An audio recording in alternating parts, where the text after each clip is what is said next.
Los tres contendientes principales para presidir la Suprema Corte de Justicia del Poder Judicial son tres mujeres, y las tres vienen de la izquierda.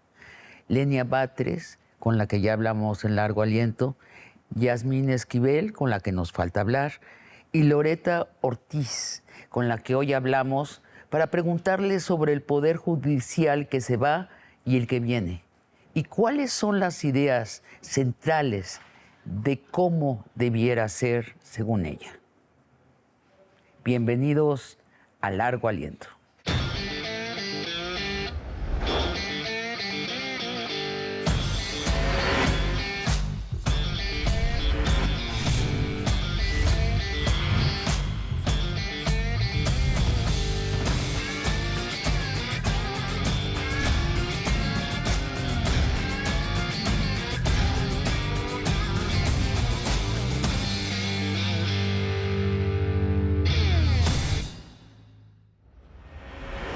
Loretta, hablé con varias alumnas suyas de Derecho.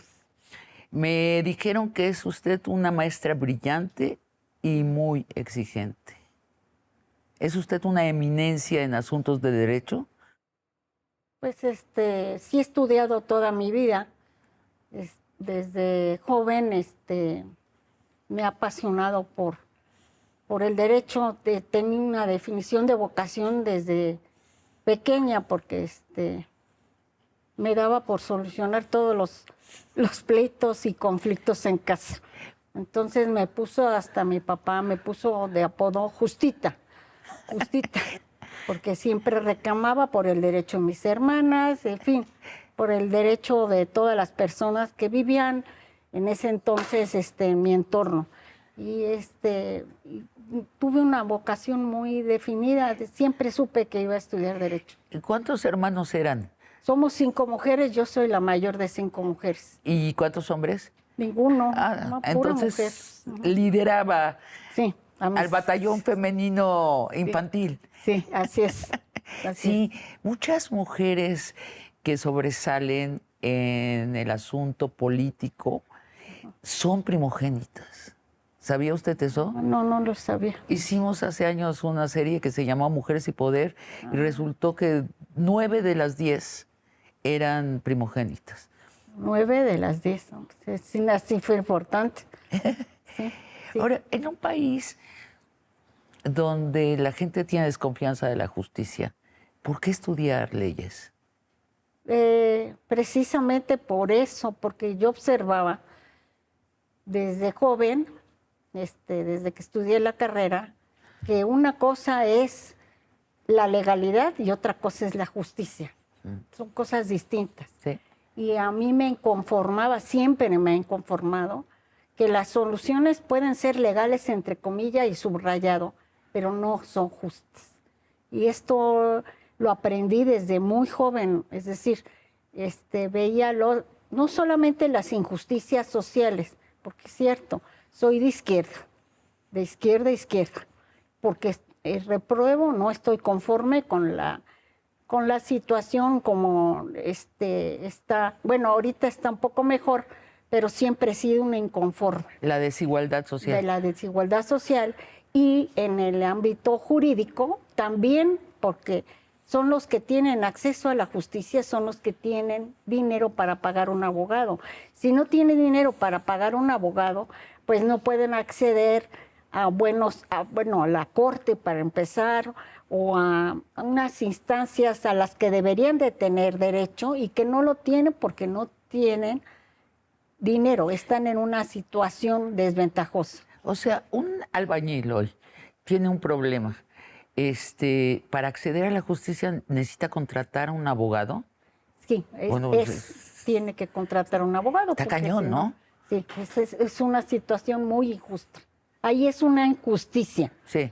En otros países, por ejemplo, en Alemania, si no tienes dinero para pagar un abogado, para empezar, los abogados tienen el mismo arancel. A todos se les paga lo mismo. Wow. Eso es muy importante. Y en segundo lugar, el que no pueda pagar un abogado para cualquier materia, no nada más para la penal, sino penal, administrativa, fiscal, civil, mercantil, laboral, que es muy importante. Entonces, en Alemania, si tú demuestras que no tienes recursos para pagarlos, te ponen un abogado del Estado, pero que tiene las mismas características que tu contraparte. Es decir, además, porque si va uno, por ejemplo, en el caso de la Ciudad de México, si voy a pedir un defensor de oficio, pues me tengo que levantar a las 3, 4 de la mañana, pedir un defensor de oficio, pero los defensores de oficio, es decir, sí están preparados, sí tienen una carrera profesional, pero las que tienen, podríamos decir ahora en día, las especialidades, los conocimientos y las conexiones, normalmente son los que trabajan en despachos muy importantes y tienen acceso a la corte, a otras instancias que el común denominador de la población pues no tiene. Yo pongo como ejemplo, tenemos un trabajador de una empresa muy importante. Es este trabajador contra un jurídico de 100 abogados. Sí. Nunca va a haber igualdad. Sí. Entonces son los pobres, pero también es la clase media la que no puede acceder a la justicia. Por pagar un abogado. ¿Cuánto cuesta un abogado de esos cobran famosos? por hora. Cobran por hora. Por hora. En Estados Unidos cobran un promedio de $1,000 la hora. ¿Cuánto cobran acá? Yo creo que como anda a andar como en los 400, $500 la hora. En México. En México. ¿Qué tal?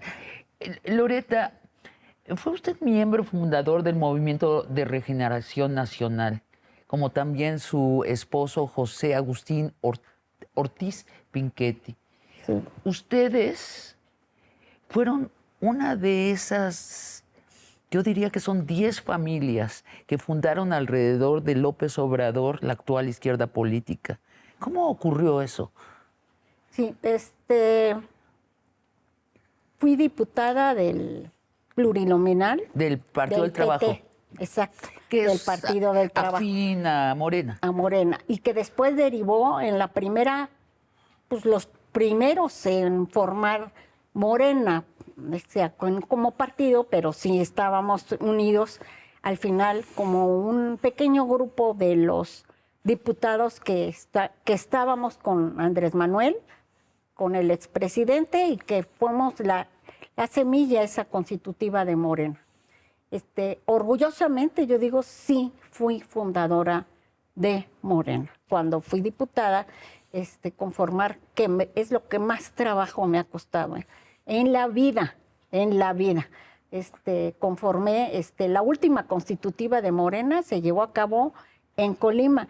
Hay que tomar en consideración que juntar a 3,000 personas el mismo momento con el, entonces era el IFE, que no había hasta la fecha un gobierno de oposición, que me atravesaron camiones en la carretera de Manzanillo a Colima para que no pudieran llegar las personas que iban a votar en ese momento. Entonces fueron situaciones dramáticas, pero sí se realizó. No se llevaron a cabo en contraste, las de Nuevo León ni las de Baja, pero la de Colima sí salió. ¿La boicotearon esas? La última, también. ¿Y cómo solucionó lo de los camiones? Pues, fue muy sencillo. Yo le dije en ese entonces a un amigo mío, me dice, ¿cómo te ayudo? ¿Cómo te ayudo? Le digo, ahorita no es momento porque me decía, no, económicamente, ¿qué te doy? No, le digo, no es cuestión de dinero, acércate a las personas que están en los taxis, en los camiones, a todos los que están, me faltaban poquititos votos. Y entonces diles que vengan a la constitutiva, convéncelos de que es un momento muy importante. Y así fue. O sea, los que no llegaron por las carreteras, los sustituyó usted por personas con gente que estaban allí. Ahí, en los camiones, en los taxis, a todo, ¿no? Y puse a todo mundo, los que estábamos ahí, comprometidos con este movimiento y con esa constitutiva, nos movimos todos para sacar los votos que nos faltaban. Y los logramos, 3,006 personas votos. Loretta, en un mitin convocado para hablar con la gente de la reforma judicial, se presentó usted así. Soy amiga de López Obrador y todas mis resoluciones en la Corte han sido para favorecer al pueblo. ¿Sí? Sí. ¿Sí? Sí. Ahora le voy a preguntar A ver, ¿por qué lo quiero explicar?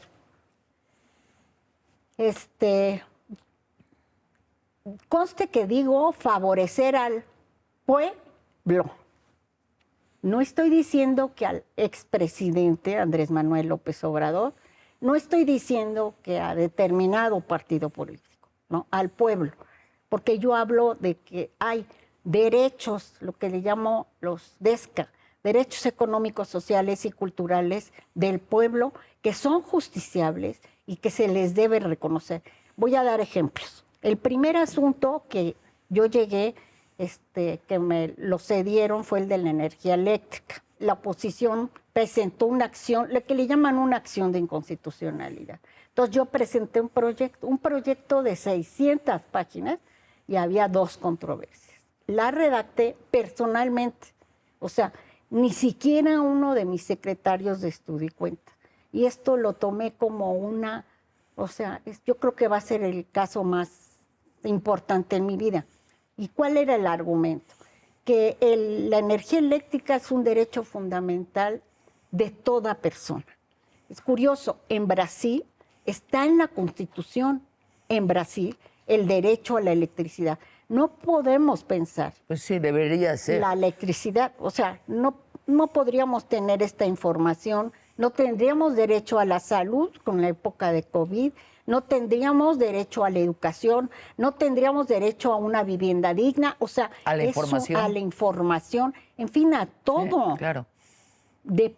Somos dependientes de la electricidad y el interés era que, entre comillas, que no nada más pudieran suministrar la energía eléctrica, las que, entre comillas, fueran las que estaban en ese momento en el que se dictó la sentencia, entre comillas, suministrando energías limpias, pero no que querían que vinieran otras empresas también que obtuvieran el certificado de energías limpias a suministrarlas.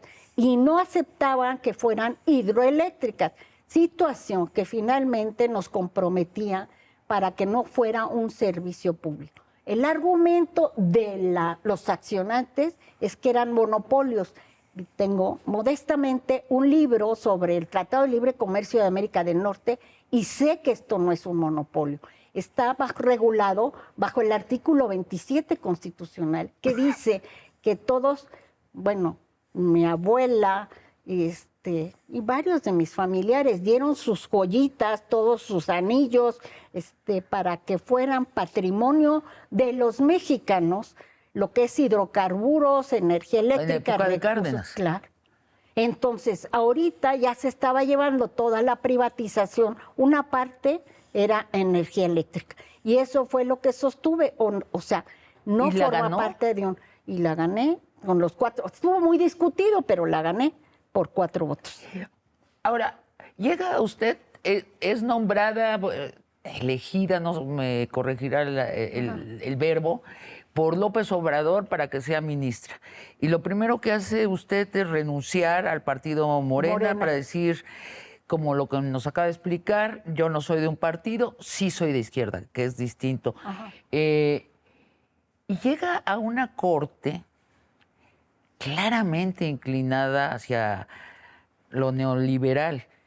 En la época que usted llegó a la corte, el 80% de los asuntos que se trataban allí eran fiscales, o sea, de los muy ricos, de los grandes contribuyentes de este país, los billonarios de este país. Le quiero preguntar sobre cómo llegó, cómo se relacionó con los otros ministros, qué tan difícil fue la llegada de las otras ministras de izquierda y otras cosas le quiero preguntar.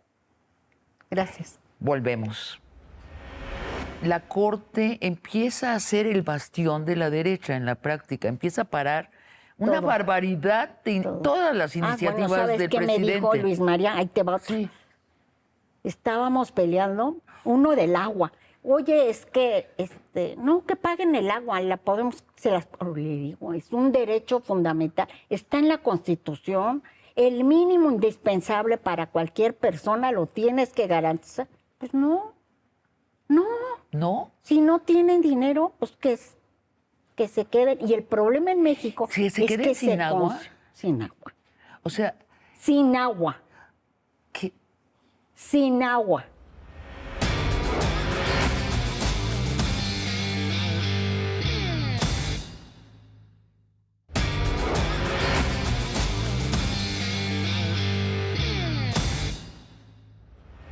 Loretta, llegó usted a una corte superior de un poder judicial en donde en la corte se veían el 80% de los casos eran fiscales, o sea, pertenecientes de la incumbencia de una clase social, la clase social más rica de este país, el 1%.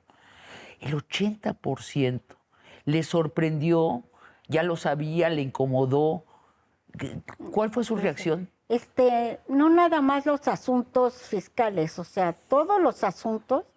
Yo creo que la época en que hemos aparecido los ministros de la Corte, la más importante, donde hemos salido a relucir, no nada más por pintarnos como buenas personas o como muy malas, o sea, jamás yo no me acuerdo en otra época que la Corte haya tenido una imagen en la opinión pública tan importante, para bien o para mal, Sí, sí, sí. ¿no? Como el sexenio pasado. Ahora, me tuve que acostumbrar a que mis proyectos fueran rechazados, es decir, que no tuviera el voto de los otros ministros. Por ejemplo, en el caso de los lo voy a platicar, los comisionados del INAI, ¿no? Es un procedimiento que era muy complicado, que era una parte, el nombramiento venía por parte del Senado de la República y otra participaba el presidente de la República. Y es una decisión, eso es lo que yo sostenía en mi proyecto, política. Es decir, tú no podía la Corte decir, te ordeno que para antes de la fecha que termine este periodo, tú tienes que haber designado a los integrantes del INAI. Y eso fue lo que resolvieron. Incluso, todavía estaba Luis María Aguilar, dijo, si no lo hacen así, pues les vamos a aplicar las sanciones y era la destitución. Entonces, al final, me acuerdo en una fil que estaba Santiago también, Santiago Krill, y le preguntaron, también estaba Carmen Aristegui, y les preguntó, yo les dije, mi proyecto sostenía que esta facultad es una facultad del Senado de la República, que nosotros no podemos inmiscuirnos, es una cuestión política. No podíamos designarnos nosotros. Se politizó todo en la Todo. Suprema Corte. Todo. Y se polarizó. Y se polarizó. O sea, sabíamos, tanto Sí. así que yo puedo decir, usted es una ministra de izquierda porque lo saben todo el mundo y todo el mundo sabe quiénes son los de derecha, que son los otros 7, que fueron nombrados durante la época neoliberal de este país. Hay una lógica histórica. Sí, es la realidad, por eso es muy buena la reforma. ¿Por qué? Ojo, porque no va a depender de un presidente el que llegues a ser nominado. Es una gran diferencia. Va a ser la gente. Exacto.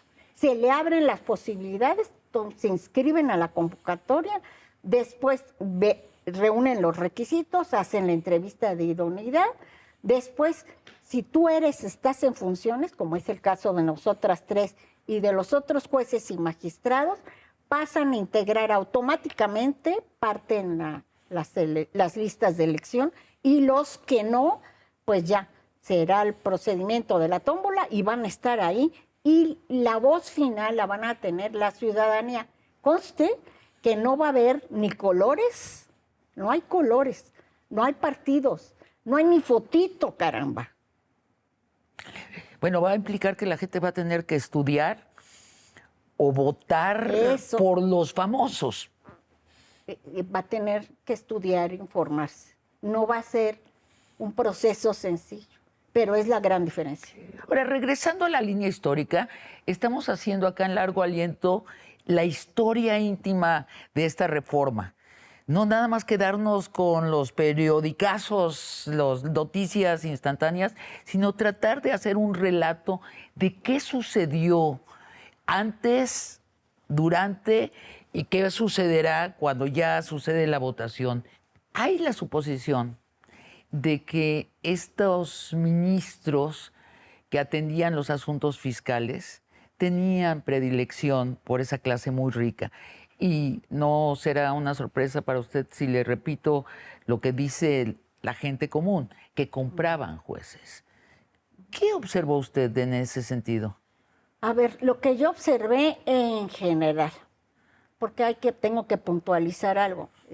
Tu servidora, a diferencia de los otros ministros, nada más Luis María, pero fui consejera de la Judicatura Federal, lo cual implica, pues, es que es el órgano principal, ya va a ser ahora el Comité de Administración y está el Tribunal de Disciplina.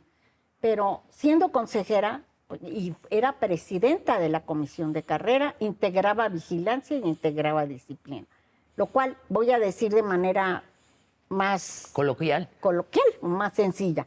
Yo veía la vida de todos los jueces y magistrados, todos. O sea, entraban, presentaban sus exámenes, los ratificaba y ya después veía la jubilación. Veía todas las, lo que eran las visitas, porque integraba vigilancia, y veía el procedimiento disciplinario. ¿Qué es lo que yo observé? Loreta Ortiz. Sí. Bueno, lo que observé es que no había procesos, algunos para precisamente enmendar las situaciones las voy a mencionar: acoso sexual, violencia contra mujeres, tráfico de influencias, tráfico de,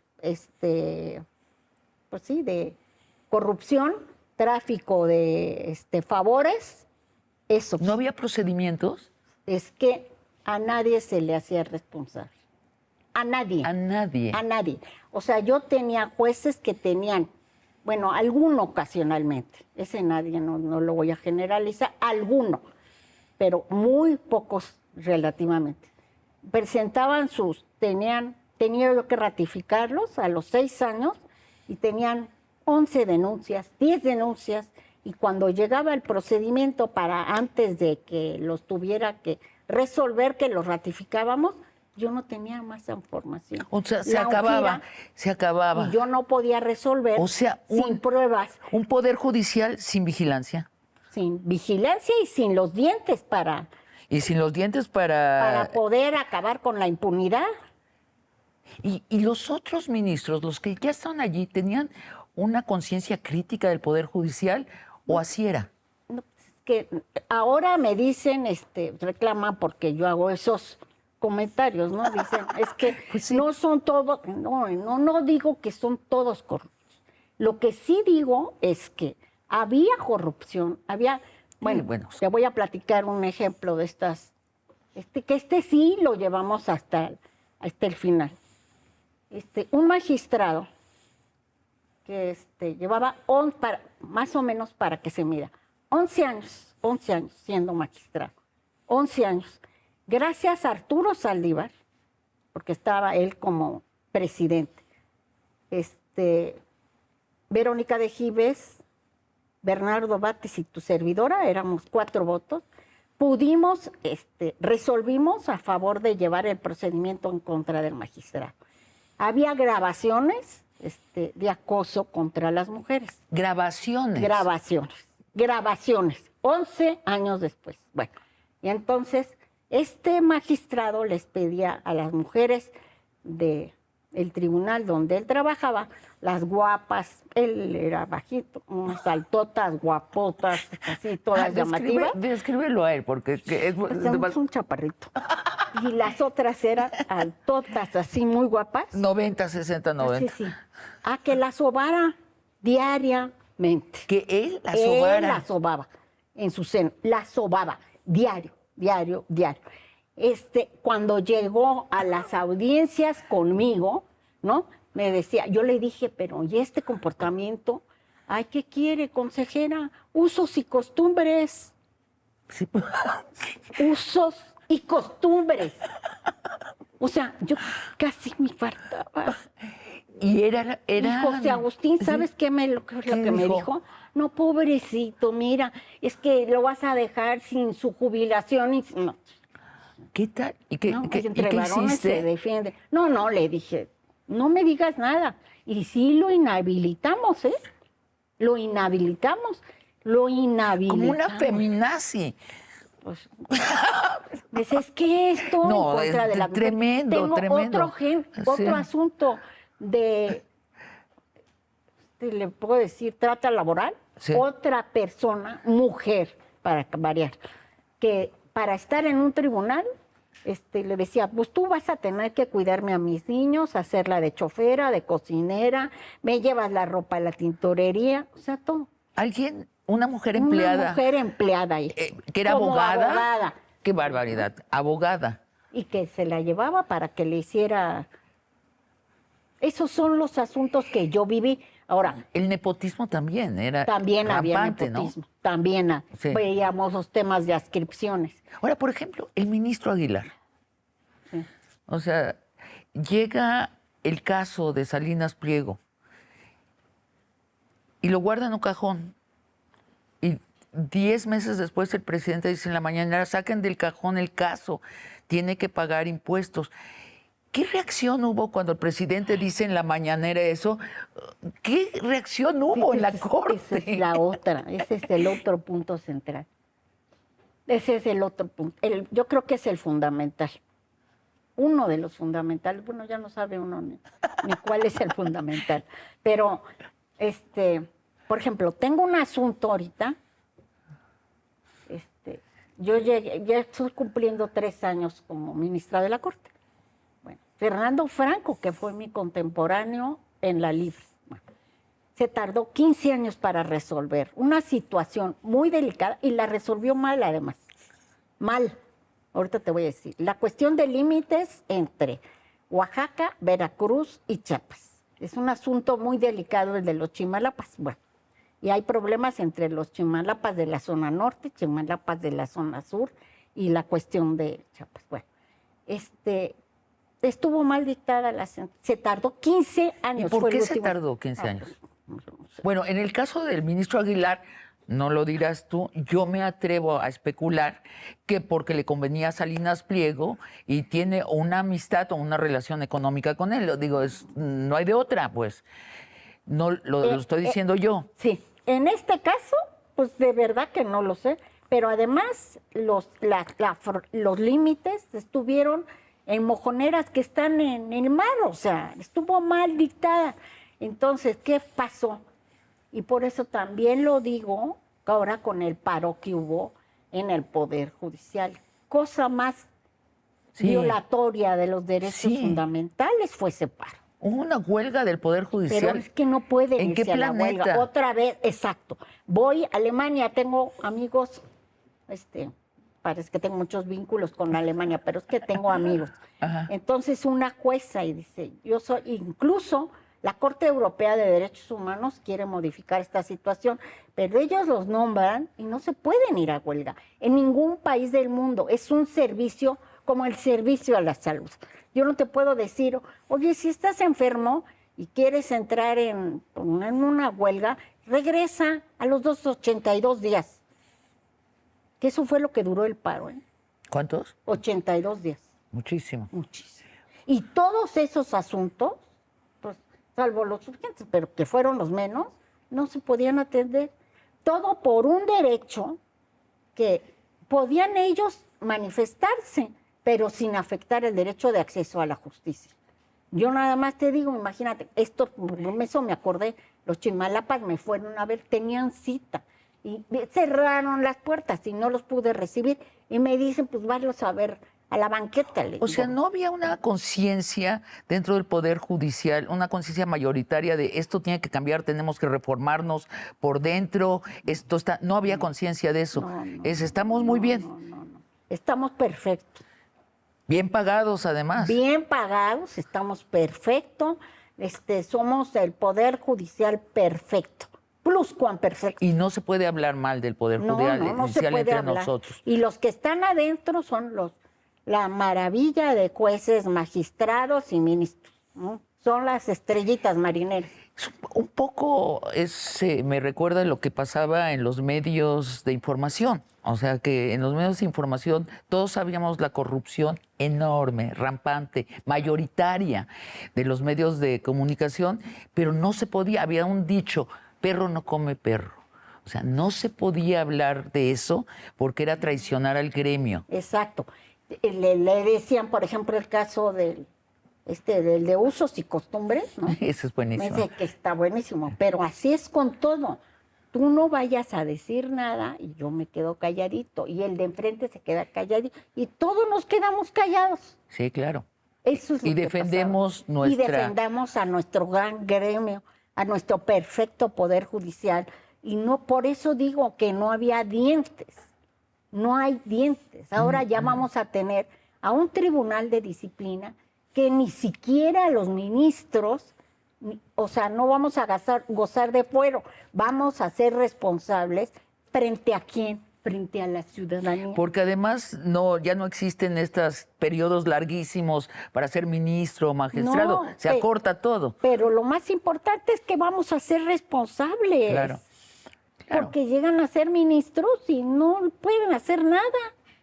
Ahora, sobre los dineros, que eso, López Obrador le puso mucha importancia a eso. En 2019 pide públicamente que los ministros se bajen los salarios. Y luego cuando tú ya eras ministra, en el 2020 y 2021, lo vuelve a pedir.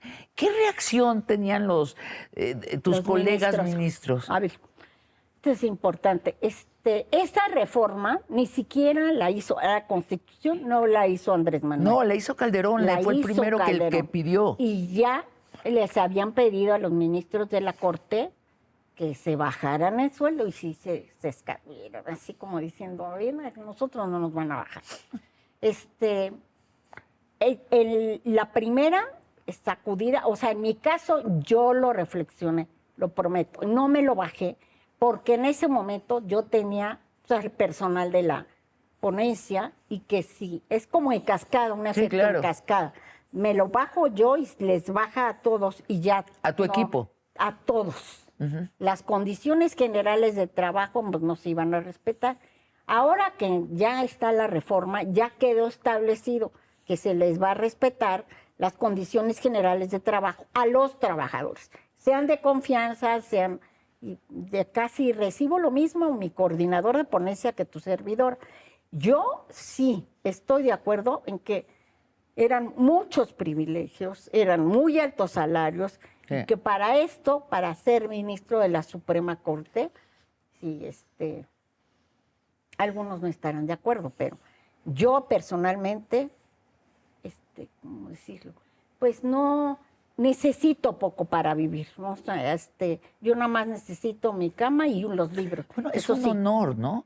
En además es un honor. Países se considera un honor. Un honor, un gran honor. Sí. Pero además las necesidades de las personas, pues habrá otras que quieran adinerarse, pero en mi caso personal no. Y en ese momento, Loreta, también la Corte empieza a ser el bastión de la derecha en la práctica, empieza a parar iniciativas, nos hablaste de lo eléctrico, pero empiezan a parar una barbaridad de todas las iniciativas ¿sabes del qué presidente. Me dijo Luis María, ahí te va. Sí.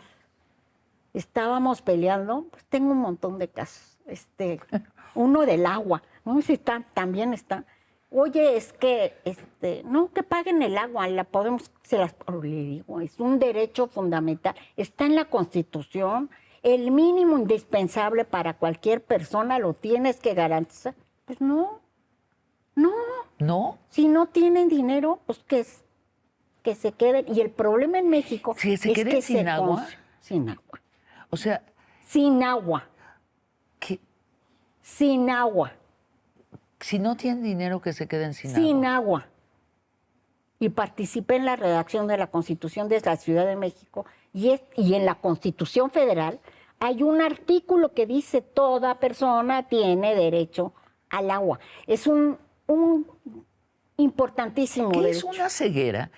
¿O es Yo un no, clasismo? de veras que no lo ¿Es entiendo. ideología? ¿Qué es Yo no lo esta entiendo. falta de No, es contacto una con los falta, demás? Por eso digo, es falta justicia social. O sea, no han tenido. También para eso sirve la reforma. Siempre les he dicho, son ministros, yo me incluyo, pero yo soy la más aterrizada. Viven en el Olimpo de los dioses, ¿no? Conste que yo era Afrodita, ¿eh? Afrodita, no cualquier diosa. Afrodita, y estaba yo tocando, pues, que Afrodita, la lira, un instrumento bonito. Pero ¿cómo? Y no, es que así son los ministros. No tienen contacto con la realidad. No lo tienen. Y entonces yo les decía, tómense un vasito diario de realidad. Bueno, estamos en el asunto de una concubina.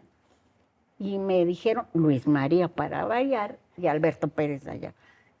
Una pensión de viudez del Seguro Social que le dijeron a la concubina, como tú no eres la esposa, no te vamos a pagar. Y entonces yo les dije... ¿No les va a pagar nada? ¿Después de cuántos años de amaciato? Ya se había ido la esposa a Estados Unidos, ya tenía otra familia, no le interesaba la pensión. Y en cambio con la concubina, más de 10 años, ya tenía hijos, ella fue la concubina la que lo apapachó, lo cuidó, en fin, todo. Entonces decían, ella no, y ellos porque es dijeron, concubina. No, porque es concubina, papelito. Y entonces yo les dije, a ver, ¿saben cuántos? Y eso lo tengo por datos del INEGI.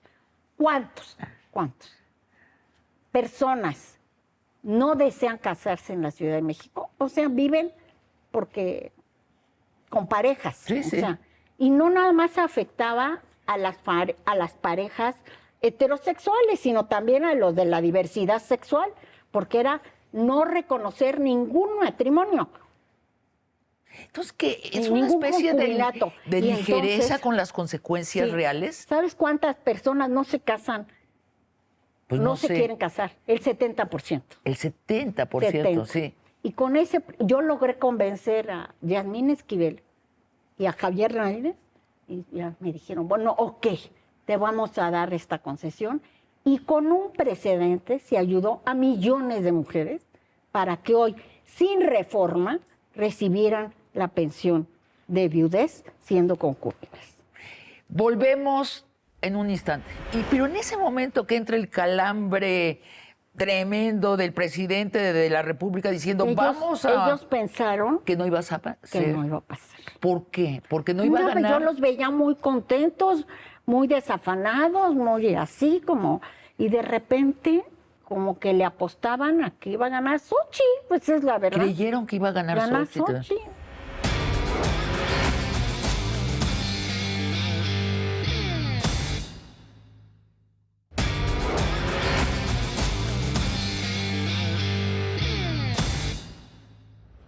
Ministra Afrodita. Afrodita, exacto. Nos contabas que la actitud de los supremos jueces es vivir en un Olimpo, despegados de la realidad. Uh-huh. Estos ministros, algunos vienen de la clase proletaria, pero dejan pierden su identidad de clase en cuanto ganan dinero. Pues sí, no sé. A mí en alguna ocasión me llamaron hasta traidora de mi clase. ¿Ellos? Ellos. ¿Traidora? ¿Tu clase siendo la de ellos? Pero yo soy de clase media, sí, que claro. Tampoco fuera fifi. ¿Traidora? O sea, esa era la conciencia de clase. Sí. Nosotros somos la clase alta de este país, tratamos con la gente de la clase alta. No pueden entender que hay personas que, pues sí que independientemente de su clase social tenemos una conciencia de todos. Y de todo. Claro. Claro. Ese es lo más importante. Que en mi caso particular, yo se lo agradezco a los jesuitas. Así. Sí, los jesuitas. Y estás en la corte y el presidente debe nombrar, ¿es su derecho? otros 2 ministros y elige 2 ministras. Primero, Yasmín Esquivel, estamos hablando del año 2023. En enero, Yasmín Esquivel y en octubre, Lenia Batres. Mujeres de nuevo. Y las reciben pues con 2 escándalos. Sí. ¿No? Sí, Yasmín. como que no nos quieren mucho a las mujeres. ¿Será por mujeres o será por que son de izquierda? Pues yo creo que las dos. Bueno, a mí un comentario que me hizo Jorge Mario Pardo Rebolledo, y estaba también Luis María Aguilar, en una cena me dijo, no se hacen las sentencias nada más de libros. Yo estaba empezando, a punto de empezar. Y le dije, pues sí, no se hacen las sentencias nada más de libros, pero ayuda mucho. Porque tu servidora es SNI 3 y tengo 12 libros. Sistema Nacional de Investigadores. O sea, porque vengo de una vida académica. Entonces, ¿según él de dónde? ¿De las relaciones personales? ¿Son relaciones públicas las sentencias? A ver, es que ese es el punto. Los ministros, no digo que todos, pero la mayoría, obviamente no digo que todos, pero la mayoría de los nombrados, tienen un despacho o lo tenían, y tienen con eso. O sea, es un negocio, es una red de negocio, es un gran negocio. Cambio, los que venimos de eso, de una vida académica, de una cuestión que no tenemos despacho, yo no tengo despacho ni tendré, pues no estamos atados a esa red de intereses. Y eso fue lo que dije en la primera entrevista después de que fui nombrada en el Senado de la República, que hay que recalcar que la oposición completita votó por mí ya cuando la tercera ocasión, pero completa. En mi caso, yo no tengo ningún compromiso económico con nadie. Vengo de una vida académica tal cual. Y casi todos ellos tienen despachos adyacentes, la familia. Adyacentes. O los hijos, sí, o los familiares, o ellos mismos. O sea, entonces llega un empresario que no quiere pagar impuestos y se va al despacho tal y dice, ¿cómo no? Te pasamos con nuestro pariente, y se aprueba que deja de pagar 63,000 millones de pesos. Es que es un negocio redondo. 63,000 millones de pesos puestos en CETES son 6,000 millones de pesos. Y ya pagarle al despacho y al ministro, ¿qué será? 200 millones de pesos, pues es una ganga. Sí. Y bueno, te preguntaba sobre este recibimiento feroz a Yasmín Esquivel y a Lenia Batres, ¿no? A Yasmín filtran el rumor de que tiene una tesis de licenciatura plagiada. Independientemente, ya me dirás tú, si es plagiada o no, esto fue algo filtrado para tumbar su capacidad de ejercer su trabajo. Y en el caso de Lenia, esto ya es ridículo. Filtran un video en donde está en la vecindad donde vive, en chanclas, enojada con su hijo, porque ya métete, y dice algunas palabras que usamos todos cuando nos encabronamos. Y esta es la campaña para desprestigiarla a ella y nombrarla la ministra burra. Fue muy violento, ¿no? ¿No te sentiste tú intimidada? Sí, muy violento. Sí. O sea, era una intimidación a ustedes tres. A las tres. Sí, sin la menor duda. Y en mi caso, porque yo no competí para la presidencia de la Corte, Lenia todavía no llegaba, pero sí había una situación. Yo llegué a pensar a ver qué me filtran, a ver qué historia me sacan, a ver qué me inventan, porque eso es lo que llega a pensar uno, ¿no? Sí, claro. Afortunadamente, pues digo, yo no me acuerdo si en ese momento no tenía yo ninguna historia y la pasé así como que... Bueno, pero juzgando lo de Lenia, te pudieron haber sacado en el salón de belleza pintándote el pelo y pues eso sí. hubiera sido el escándalo, porque lo de Lenia no tiene ni siquiera un carácter legal, que dice dos groserías, No. es absurdo. No se justifica bajo ninguna perspectiva. Estaban muchas cosas en juego. Entonces, además de estos casos que nos cuentas, de tal volumen de dinero, es también la presidencia de la Corte, ¿no? Sí. Norma Piña es electa presidenta de la Suprema Corte en ese intenso 2023. Sí. Una ministra originalmente electa por un presidente priista. Sí.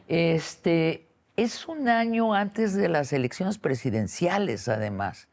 Y ahí yo creo que suben los decibeles de la politización de la Corte. Y de pronto López Obrador habla en la mañanera de una reforma judicial para copetear la atención.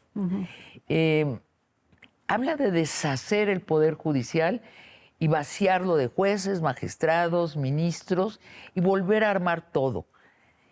Eso, ¿qué tanto escandalizó a los ministros y qué tanto creyeron que iba a suceder?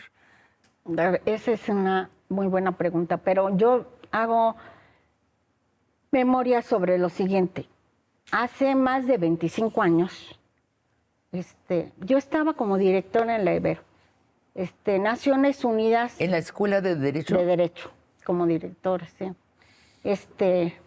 Estaba como rector, no se me va a olvidar, en ese momento Enrique González Torres, y había invitado al relator especial de Naciones Unidas porque se pusieron a evaluar todos los poderes judiciales de los distintos países de Naciones Unidas. Y México no salió muy bien evaluado. Entonces lo traje de Kuala Lumpur, a este relator especial, y vino y dio una conferencia ahí en la Universidad Iberoamericana. Y todos los problemas, así, todos se han tratado en esta reforma.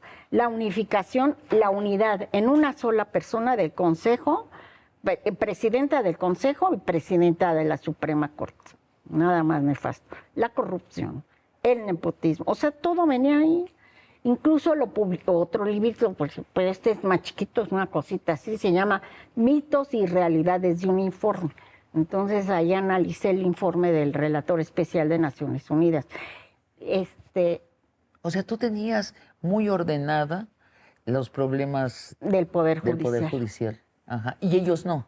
Pues no, por eso te digo que no están, ellos están como con Zeus, con en otro mundo, en otro planeta. En el privilegio. Pues sí, no viven la realidad, no están en contacto con las personas. Pero en ese momento que entra el calambre tremendo del presidente de la República diciendo ellos pensaron que no iba a pasar. Que no iba a pasar. ¿Por qué? Porque no iba a ganar. Yo los veía muy contentos, muy desafanados, muy así como, y de repente, pues yo los vi como que le apostaban a que iba a ganar Xochitl, pues es la verdad. Creyeron que iba a ganar Xochitl. Esa era la conciencia que existía. Y entonces, a ver, yo como dramaturga, lo que yo observo es que Norma Piña, la presidenta de la Suprema Corte, asume el discurso de los analistas de la derecha, o sea, esos que publican en los periódicos y salen en los foros de la televisión, donde se hacía equivalente la reforma al Poder Judicial a la desaparición del Poder Judicial y se decía, y acá empieza la dictadura, que ella toma ese, ya sea bien intencionadamente o mal intencionadamente, asume ese discurso y dice, ¿es la derecha o la barbarie? Pues sí, asume un papel. La sesión esa histórica, la del 5 de diciembre, en la que se presentó la acción de inconstitucionalidad, a ver si procedía o no era declarar inconstitucional la reforma. Improcedente. Entonces, declarar la inconstitucionalidad. Y que al final nos salió con que no eran, íbamos a discutir si eran necesarios los famosos 6 votos u 8 votos. Ahí fue cuando yo volteé y dije, no puede ser lo que estamos viviendo. Y ahí fue cuando yo, personalmente, yo dije, esto no es imparcialidad. ¿No soltaste la carcajada? No, O pues sea, yo nada se más los- abrí la cara así, o se las- como diciendo, es lo que nos faltaba. O sea, se trató de transar a los ministros y al país. O sea, cuando Frente a dije, las cámaras. con 4 o 8 votos, y ahorita lo vamos a discutir, ya que 4 te habíamos dicho, 4, que era improcedente, totalmente improcedente, la acción de inconstitucionalidad. Entonces dije, ahorita vamos a discutir si son 6 o 8. No lo podías creer. No lo podía creer. O sea, es que era como estar jugando póker y de pronto sacar Te tu cambian las baraja. reglas del juego. Te las cambian. O sacar tu as y dice, me lo traje de mi Yo casa. dije, ¿por qué me voy a esperar o a consecuencia? O sea, y luego, te soy franca, luego después Lenia empezó a decir, yo no estoy de acuerdo. Yo dije, bájale, que ya, cuando acabamos, que decidimos que salía con los 8 votos, ya dije, ya, nos vamos. Me entrevistó Julio Astilleros, no se me va a olvidar. Y entonces dije, sí, en ese momento yo dije, aquí no hay imparcialidad. Claro, es cuando tú empiezas a hablar más directamente sobre lo que está sucediendo. Pues es que... ¿Y Lenia qué? Lenia estaba bordando en el vacío cuando ya estaba decidido. No, porque ella, no, pues en ese momento, no sé, como que estábamos tan enfrascados en ese sí, tema, sí. que como que en ese momento dijo, bueno, no, yo estoy con... Pero yo le hacía señas, ya, la sacamos, ya, hay que pararle, ya, se acabó esto, se acabó el round, porque fue un round. Sí. Fue un round. O sea, yo nunca había tenido sesión más angustiosa que esta. Sesión más angustiosa. Porque las otras, pues sabía que las iba a perder. Era pero equivalente esta, a un golpe de Estado, si hubiera procedido. Sí. Y si no hubieran estado ustedes allí, hubiera procedido. Pues sí. ¿Para qué? Ministra, es un privilegio hablar contigo, es un privilegio lo que nos estás contando. Necesitamos el relato interior de lo que sucedió y creo que yo lo estoy disfrutando mucho, estoy aprendiendo mucho. Te propongo algo, se nos acabaron los primeros 50 minutos, te propongo que nos quedemos, nos sigas relatando, lo grabamos y lo pasamos la próxima semana. De acuerdo. Y amigos y amigas, por lo pronto se acaba esta conversación y los espero para que vean la continuación la próxima semana.